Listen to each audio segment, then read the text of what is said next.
ইউটিউবে একটি ভিডিওতে ভিউজ বাড়ানোর ক্ষেত্রে সবচেয়ে অগ্রণী ভূমিকা রাখে ইউটিউবের থাম্বনেল। তো থাম্বনেল আসলে কিভাবে তৈরি করতে হয় অনেকেই জানেন না, বা অনেকেই কিন্তু সুন্দর করে থাম্বনেল তৈরি করতে পারেন না। যদি আপনার ভিডিওতে একটি ভালো সুন্দর আকর্ষণীয় থাম্বনেল দেওয়া হয় তাহলে সেই ভিডিওতে ভিউজ বাড়ার সম্ভাবনা সবচেয়ে বেশি। একটি থাম্বনেলই পারে আপনার ভিডিওতে ভিউয়ার্স বাড়িয়ে দিতে। তো কিভাবে থাম্বনেল তৈরি করবেন, তো আজকের এই ভিডিওতে আমি মোবাইল দিয়ে এবং কম্পিউটার দিয়ে কিভাবে থাম্বনেল তৈরি করতে হয় এই বিষয়টি নিয়ে আলোকপাত করব। তো যদি আপনারা সম্পূর্ণ ভিডিও দেখেন তাহলে আপনারা নিজেই খুব সুন্দর করে থাম্বনেল তৈরি করতে পারবেন। তাহলে চলুন ভিডিও শুরু করি। মোবাইল দিয়ে থাম্বনেল তৈরি করতে হলে আপনাকে প্রথমে একটি থাম্বনেল মেকার অ্যাপস ডাউনলোড করতে হবে। আপনারা চাইলে প্লে স্টোর থেকে এই অ্যাপসটি ডাউনলোড করে নেবেন। তো এই অ্যাপসটির নাম হলো থাম্বনেল মেকার 2019। তো এই হলো আমার ইন্টারফেস অ্যাপসের। এবং প্রথমে আপনারা কি করতে হবে, প্রথমে আপনারা ক্রিয়েট ব্যানারে ক্লিক করবেন। তারপর এখানে সাইজ দেওয়া আছে, আপনারা কোন সাইজের মধ্যে থাম্বনেল তৈরি করবেন। তো এখানে দেখতে পাচ্ছেন এখানে ইউটিউব লেখা আছে। তো ইউটিউবের থাম্বনেল সাইজ হলো 1280x720। তো আপনারা এই অপশনে ক্লিক করে দিবেন।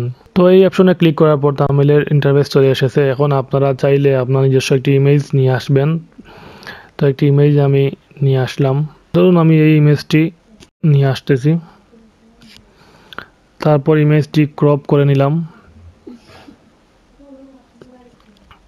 ওকে, তো এই ইমেজটি আমি সেট করব আমার থাম্বনেলের এক পাশে।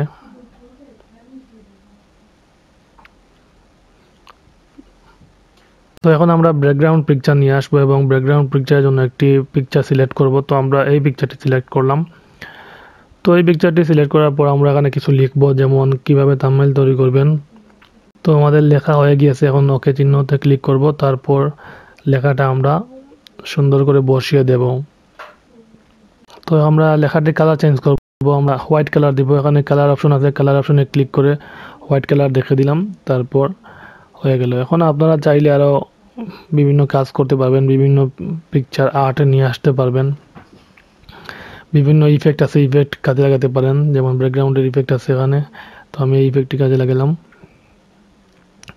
তো যদি মনে করেন আপনার থাম্বনেল তৈরি করা হয়ে গিয়েছে তাহলে এই সেভ বাটনে ক্লিক করে দিবেন। তারপর সেভ ইমেজে ক্লিক করে দিবেন, সেভ হয়ে যাবে। তো এই হলো আমার সেই থাম্বনেল যেটা আমি এখন তৈরি করলাম।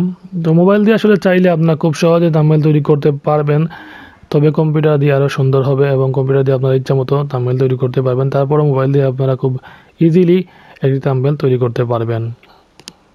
তো বন্ধুরা, কেমন লাগলো আমার এই ভিডিওটি? যদি ভালো লাগে তাহলে অবশ্যই চ্যানেলটি সাবস্ক্রাইব করবেন, লাইক কমেন্ট করে পাশে থাকবেন এবং আমার চ্যানেলে technology, YouTube tips, visa, passport সম্পর্কিত আর অনেক ভিডিও আছে, সেগুলো দেখার আমন্ত্রণ জানিয়ে এখানেই শেষ করছি। ধন্যবাদ সবাইকে।